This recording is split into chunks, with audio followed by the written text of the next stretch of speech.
Welcome to my Lotus serye. At dahil hangover tayo today, tayo ay magluluto ng nilagang baboy. Lagay ko na nga pala yung baboy dyan sa may tubig.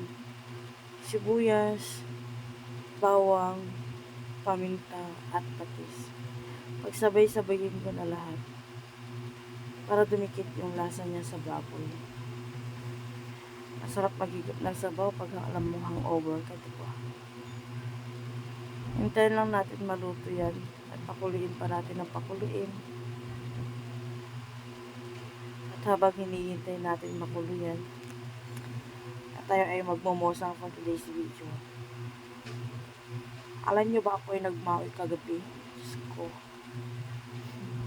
Hindi ko alam kung anong ginawa ko. At ayan na nga na boiled na. Nilagay ko na yung yellow corn. Siyempre, isa rin yan sa nagpapasarap sa akin nilagang baboy. Hindi ko alam kung ano yung niluluto ko.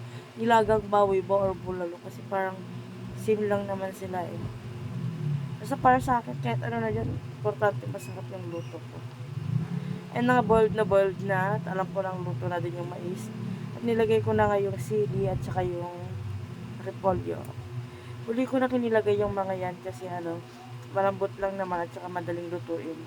And ayaw ko ng mga pala pag sa mga gulay, ayaw ko yung overcook. Gusto ko yung lang, yung crunchy, ganun. Half cook.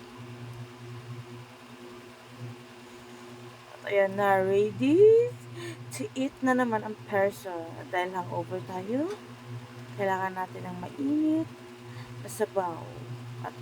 At ito na nga ang aking finished product.